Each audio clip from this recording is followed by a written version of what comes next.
Now this is one last video on the comparing the different machines and their weights. On the right you see the 9913 that is now a hand crank, and it's just the glare of the light making it look faded. It's not faded. And this is a Singer Spartan, which is supposed to be virtually the same machine.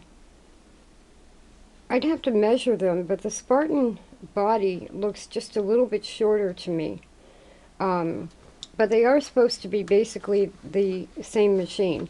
Now the 99 is from 1934, has a knob stitch length selector and no reverse. This is a 1959 Spartan and has what they call back tack, which is not really a full reverse, but it allows you to go backwards for a couple of stitches to secure your seams. And I have a replacement motor on the Spartan. Now, I just weighed the Spartan with the motor on it, and it's 23 pounds. It would probably be very similar with a hand crank on it. And the reason I'm making this video is I'm thinking of my neighbor, and I'm thinking of someone. It turned out not to be quite what it seemed, but someone was looking for a sewing machine for a 17-year-old girl. And my neighbor isn't 17, but she doesn't sew, so she had bought a small C-shaped mending machine.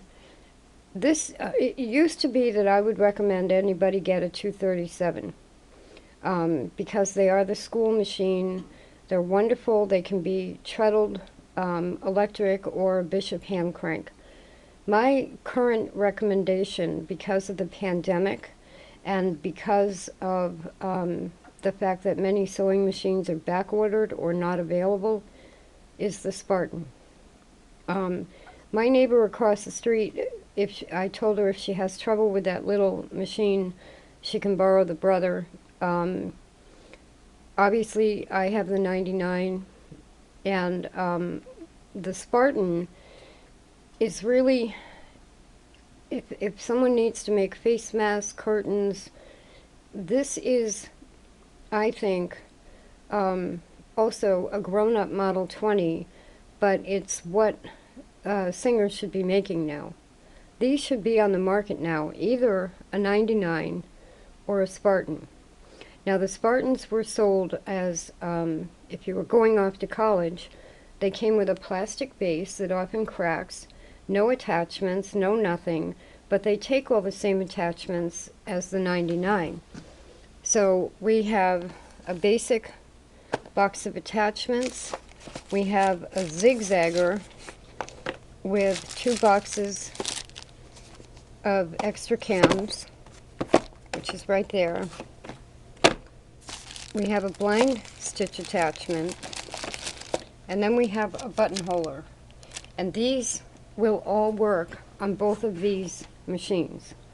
So at this point, I would recommend, if you're new to sewing, you want a basic machine, that the newer machines, maybe you agree that they just don't last as long. Some of them are confusing. I would look for a Singer Spartan. They look like this. This is all they look like. There is one, the model number on these is 192. Mine's a K because it was made in Great Britain. There is a green, it looks like a 185 to me, that has Spartan on it. But I'm talking about the 192 Spartan. That's the model number. Forward, reverse. If you need a new motor, a replacement motor is like $25 at the most, 22. Electronic foot pedal, if you go that route, they can be adapted just like a 99 to a hand crank. Very simple bobbin winder, very simple machine. If my neighbor had asked me what to buy before she bought what she bought, I would have told her to buy this.